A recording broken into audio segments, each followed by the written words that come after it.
gozaimasu, konnichiwa, konbanwa, Kuroren. Apakah kalian pernah merasakan kayak suatu Digimon baru kadang masih kesulitan melawan Digimon yang udah lama muncul? Or even Digimon yang udah lama muncul bisa bersaing dan bahkan menang dari Digimon baru yang munculnya bertahun-tahun setelah debut Digimon lama itu? Itu adalah salah satu fenomena power creep. Fenomena ini sering terjadi pada suatu brand yang cukup besar dengan series yang banyak juga di dalamnya. Ya, suatu fiksi yang besar lah pokoknya. Ada seri-serisnya di dalamnya. Namun sebelum nyocot lebih jauh lagi, selesaiin dulu intronya ya. Seperti biasa jangan lupa like, share, dan subscribe-nya. Selamat menyaksikan Ipsi. Setelah itu, open tuh. Ya. Pertama pengenalan tentang power creep dulu ya. Disclaimer dulu, ini pemahaman dari apa yang kulihat dan pelajarin dari referensi lainnya ya, jadi bisa lah dikoreksi. Ini sistem yang membuat semacam kesetaraan gender, maksudnya power scaling. Kok gender? Antar karakter supaya karakter-karakter tersebut terekspos dan juga setara dengan karakter lainnya, baik itu karakter baru maupun lama. Meskipun istilah power creep sendiri itu awalnya diberlakukan di game, dimana karakter dan equipment mereka disesuaikan dengan update patch. Namun sayangnya ada game yang cukup terkenal menerapkan sistem ini dan membuat karakter lama jadi ampas. Kalau ini udah bisa disebut penyakit power creep gila ya guys. Situasi yang memungkinkan untuk menerapkan power creep tadi sih udah dijelasin, update patch misalnya. Demi meta baru dan balance di game harus diapain. Dengan bikin karakter baru lebih kuat dan drip marketingnya juga mengenalkan visual dan fitur baru lainnya yang nggak dimiliki oleh patch sebelumnya. Kalau di MOBA kadang ada karakter yang dapat buff atau nerf. Terus di Digimon Re-Rise, satu Digimon punya varian yang beda-beda juga scalingnya di gameplay. Ada lagi yang super juga malah, tapi ini kesannya kayak nge-replace Digimonnya itu tergantung partinya di Re-Rise. Contoh lain ada card game dengan sistem yang berbeda. Mereka nerapin sistem ban list, jadi untuk kurun waktu yang ditentukan mereka akan rilis sebuah list berisi kartu yang dibatasi atau dilarang dipakai di game sampai update ban list berikutnya. Tentunya dengan berbagai pertimbangan dari hasil topping di event, turnamen, dan lainnya. Termasuk keluhan player biar gamenya bisa tetap jalan dan menghibur para player. Tapi sayangnya, nggak semua player bisa puas sih. Yang ada malah yapping atau bikin meme dari kejadian tersebut. Tapi intinya, itulah fungsi power creep. Sumari, power creep to you mono wa, dari POV saya lebih ke penyesuaian power scaling tergantung situasi dan juga momen yang menjadi spotlight suatu karakter. Jika konsisten sampai ke depan maka itu bagus, kalau enggak bisa merusak konsistensi cerita maupun gameplay dan merawan memicu opini yang berseberangan. Terutama penyakit power creep gila yang bahkan udah dianggap wajar sama beberapa oknum. Ya, oknum itulah. Contoh power creep ini tergantung alur cerita fiksinya sih. Misalkan ada karakter yang kuat pada masanya, tapi masa berikutnya ada lagi karakter yang lebih kuat dengan penggambaran sedemikian rupa yang mendukung fakta itu. Tahu-tahu bisa dikejar modal latihan, dikasih power boost atau semacamnya. Musuh pun juga sama. Musuh yang pernah dikalahin juga bisa ngejar kalau memang situasinya memberi mereka spotlight dan kesan kalau mereka lebih kuat dari sebelumnya. Simple ya. Digimon apa aja yang power creep? Paling jelas Wargreymon sih. Berkali-kali dia muncul di berbagai media series ya guys. Dan selalu dia ditunjukin punya suatu sebagai Digimon kuat dengan moveset bagus. Paling parah di Adventure 2020. Win rate 99% bangke. Sementara lawannya aja sekelas Dark Knightmon dan Millenniummon all form. Semuanya tuh. Padahal dua Digimon itu di series masing-masing bener-bener susah dilawan. Apalagi di Cross Wars, Z Millenniummonnya nggak pakai segel. Ini power creep bisa terjadi karena power boost dari Crash semua ya teman-teman, sama Holy Power yang ikut campur dalam power boostnya si Wargreymon. Bahkan dikasih power dari kehendak Digital World itu sendiri. Apakah kehendak ini seperti sesosok omnipotence atau bahkan true god di fiksi Digimon? Ya sampai sekarang masih misteri teman-teman. Tapi bisa meyakinkan untuk disebut sesuatu yang memiliki godlike power. Ditambah kehendak ini kebagi dua, kehendak untuk berevolusi maupun musnah. Selain Wargreymon ada Fikemon dan Olegmon. Ini sebenarnya lebih ke misunderstanding aja. Olegmon di 2020 nggak segigi di Cross Wars sih, tapi berdasarkan power scaling kalau diadu sama Fikemon tetap bisa di tier yang sama. Mengingat di 3 Fikemon sanggup lawan Imperial Dramon dan harusnya bisa di-compare juga sih keduanya. Mengingat sebelumnya lagi Fikemon itu wujud Mega Shakomon di Digivice D3. Kalau pakai Digivice harusnya Jogress dan Meganya bisa di-compare lah satu sama lain. Jadi masih masuk kalau Imperial Dramon kalah sama Phaikmon. Maupun sebaliknya. Bonusnya ada Rosemon dan Leomon juga di sini main keroyokan. Nambah winning condition juga, meskipun yang samsakin benar-benar ya si Phaikmon.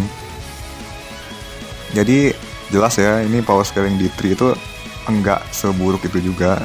Ini ada penjelasannya juga teman-teman. Kalau kita kaitin sama apa yang sudah terjadi sebelumnya, selama itu informasinya masih valid dan bisa dipakai. Cross Wars ini berat ya, power creep gak nanggung-nanggung. Beberapa Digimon diseterain gak mandang level, tapi tetap masih bisa diambil patokan dari Digimon Physiology. Kayak Override yang bisa mengubah statistik Digimon dari emosi yang mereka serap dan rasakan menjadi data. Data mereka di rewrite biar mereka berkembang. Kayak Shoutmon yang kestun bisa bangkit lagi modal semangatnya, karena datanya dia tulis ulang lewat emosinya itu. Digimon itu terbuat dari data dan bisa bangkit lagi selama data mereka masih utuh. Beda kalau datanya dihancurin kayak skill Darkness Bagramon yang bisa menelan dan menghancurkan data buat hancurin pasukan Crossheart dan Digimon pasukannya sekaligus. Pun seriesnya, fisiologi dari Digimon gak akan berubah. Fisiknya itu loh, fisiologinya gitu. Serta konflik antara Light dan Darkness juga bakal tetap ada. Sejarah dan realitasnya aja yang beda. Terlebih, kode Crown jadi semacam godlike power di series ini. Satu digital word keseluruhan bisa kena efeknya dan dibentuk sesuai keinginan pemiliknya. Kayak Bagramon bisa mengubah Wanglongmon jadi babu gitu pun jadi, walaupun dia adalah salah satu Digimon godlike juga ya teman-teman. Power creep gila is real. Jarbi, ini nih, Gulus Realm Burst pun beri buff gak ngotak teman-teman. Sekelas Siriusmon yang bisa setara Lilithmon Ori juga dibikin kewalahan.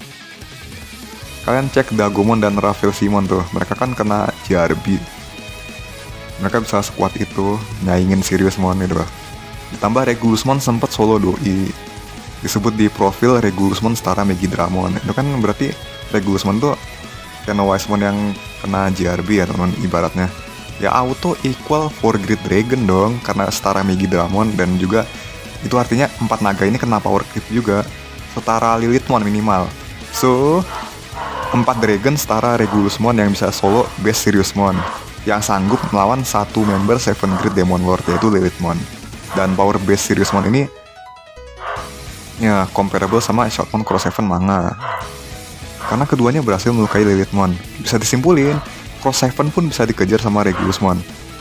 Wah, sekuat itu guys via chain scaling. Belum menang sih, soalnya Cross Seven masih ada 7 Victories maksimum yang pakai full powernya.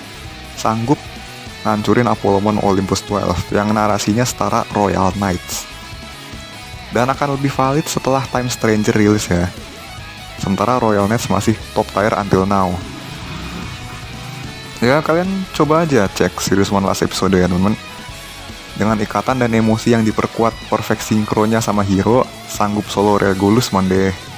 Walaupun ujung-ujungnya bakalan cuman setara base Dukmon dan Belzebumon yang lebih kuat dari Megidramon dan Lilithmon with source profile, lore, and series mereka muncul. Let's say comparable with Cross Seven in its peak condition. Agak ragu on par sih tetap, so comparable aja cukup. Alasan aku buat video ini, ya saya tahu ada banyak fans yang kayak bingung atau bahkan nggak terima kalau Digimon yang seharusnya bisa dikalahkan salah satu yang terkuat kok mudah banget kalahnya gitu. Terutama Wargreymon itu mega yang basic banget tapi dapat power creep gila-gilaan. Bisa dicek di profil Digimonnya, wujud terkuat dari Greymon yang melalui berbagai pertarungan. Kalau ngikutin ini sebenarnya konsisten sih, udah dari sananya guys bakal power creep tiap muncul. Kalau nggak auto win ya baru keluar Omegamon atau bantuan Holy Power dari seluruh digital world. Terus Metal Garurumon dianggap setara sama Wargreymon.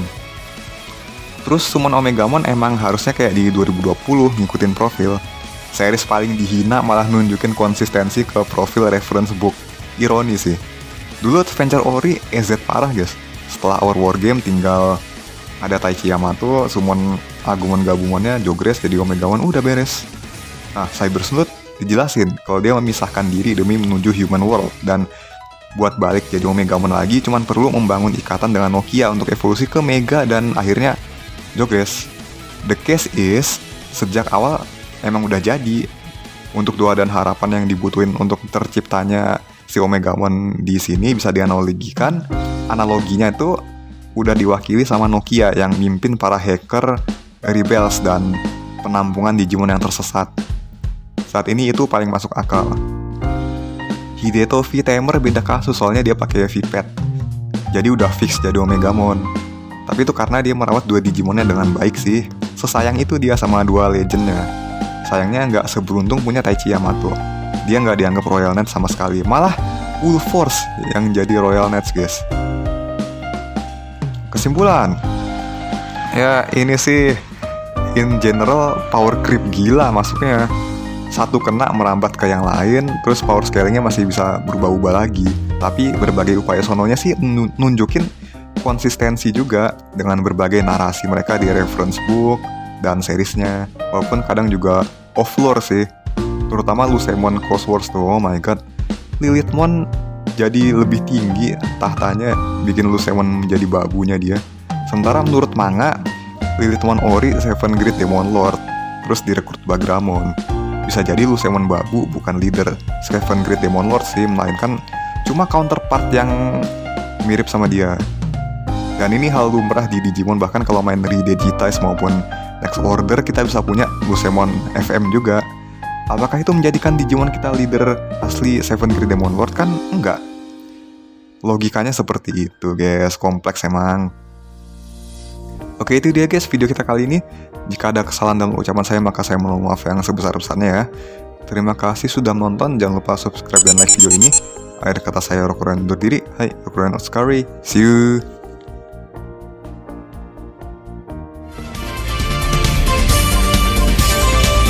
この番組はブランドスポンサーの提供でお送りします。